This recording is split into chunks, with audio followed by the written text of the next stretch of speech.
मेरे आका का कोई बाल भी बांका नहीं कर सकता। चुप! एक शब्द और तुमने कहा ना तो मैं कुत्ते से कटवा दूंगी।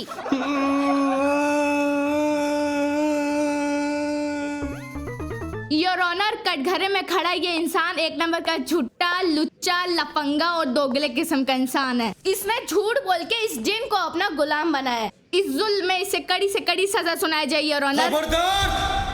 खबरदार, जो हमारे आका के बारे में एक भी लफ्ज गलत कहा तो मैं माफी नहीं बख्शूंगा। अरे जिन भाई साहब, मैं तुम्हारी तरफ से ही लड़ रही हूँ। हाँ, लेकिन आप आका के विषय में गलत मत बोलिए। मैं जब कुछ बोलूंगी नहीं तो न्याय कैसे होगा? हाँ, बोलिए, पूछिए भी, लेकिन सिर्फ अच्छा अच्छा, बुरा मत पूछिए। प्यार से बोलूं?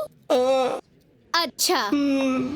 योर ऑनर, हाँ। कटघरे में खड़ा ये इज्जतदार इंसान बहुत ही सीधा, सच्चा, अच्छा और मासूम है। इसने इस जिन को अपना गुलाम बना के बहुत ही अच्छा काम किया है योर ऑनर। अरे वकील साहिबा, ये क्या बोले जा रही हैं आप? आप मेरे तरफ से केस लड़ रही हैं कि आका की तरफ से? Order order order. क्या करूं मैं तुम्हारा? जब मैं इनको कुछ उल्टा बोलती हूँ तब तुम बोलते हो मेरे आका को कुछ बोलो नहीं, मुझको बुरा लग रहा है। और जब कुछ अच्छा बोलती हूँ उनको तब तुम बोलते हो कि मेरी तरफ से लड़ रही है कि इनकी तरफ से लड़ रही है। भाई तुम चाहते क्या हो? अरे हम न्याय चाहते हैं, आप हमें न्याय दिलाइए ना। तो कैसे मिलेगा न्याय? कैसे मिलेगा जब हर बात में अड़ंगा डाल रहे हो? अरे जिन जी जिनों में क्या तुम एक ही गोचट हो कि पूरा समाज गोचट है तुम्हारा? हुजूर, कम से कम आप तो ऐसी बात ना करें। वकील साहिबा, आप हमें न्याय दिलाइए भाई, हम 6 महीने से नहीं सोए हैं। अरे हाँ भाई, कंटिन्यू।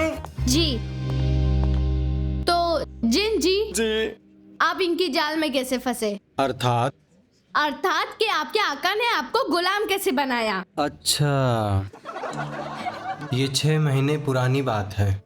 एक दिन मैं अपने चिराग में नहा धोकर विश्राम कर रहा था, तभी किसी ने चिराग घिसा।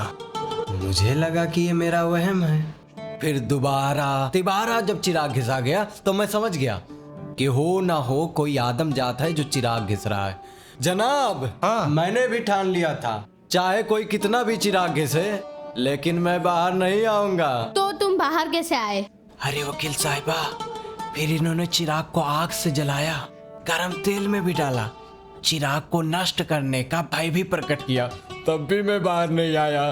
तो तुम बाहर कैसे निकले? अब मैं बताता हूँ योर ऑनर, मुझे मौका दीजिए। अरे आप बैठिए, आपको नहीं बोला। Order order order.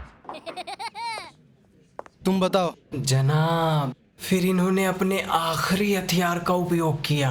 आखिरी हथियार? आखिरी हथियार? हाँ, क्या था वो? एक स्त्री। स्त्री? हाँ जनाब, जब मैं चिराग में बैठकर ये सोच रहा था कि अब ये चिराग नहीं घिसेंगे, तभी किसी स्त्री की मधुर वाणी मेरे कानों में सुनाई पड़ी, और उसे सुन के तो मेरे कान खड़े हो गए जनाब। आप भी सुनिए। आइए ना, एक बार बाहर आइए ना। हुई ना गुदगुदी जनाब, हुई ना। Order order order. जनाब, उस स्त्री की मधुर वाणी सुनकर मेरे नसों में रक्त की जगह मानो बिजलियां दौड़ने लगी, और मैं ठहरा 1800 साल पुराना रणवा जिन। मुझे लगा कि यही है वो स्त्री जो मेरी जिनियाइन बन सकती है, और मैं फट से बाहर आ गया जनाब। एक सेकेंड, इधर आओ। बेटा बांगड़ू, मैंने बनियाइन सुना था, ये जिनियाइन क्या होता है?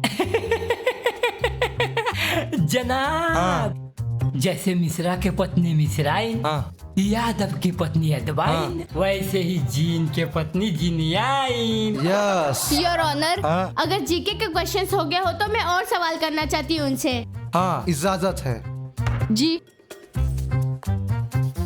तो फिर लड़की मिली? कहाँ मिले? जब बाहर आकर देखा तो बाहर आकर खड़े थे। जो रे चुट्टा, बड़े बड़े राजा महाराजा जिसमें डूब गए, तू भी उसी में डूब गया। वैसे झंडू जी, वो लड़की कौन थी जिसकी आवाज सुनाकर आपने इसे बिल से बाहर निकाल दिया? बिल से नहीं जनाब, 6 BHK फ्लैट वाले चिराग से। हाँ, वही 6 BHK वाले चिराग से। कौन थी लड़की? जनाब, वो तो एलेक्सा की आवाज थी। वाह बेटा, टेक्नोलॉजी का भरपूर उपयोग कर रहे हो। वाह। वहाँ जब कोई लड़की नहीं थी योर ऑनर, क्या होगा क्या होगा? एक मिनट, टेलीपैथिक दूरभाष यंत्र महाराज। हेलो। हेलो, हाँ भाईजान, कहाँ हो आप? मैं अभी बहुत जरूरी काम से व्यस्त हूँ लुलू भाई।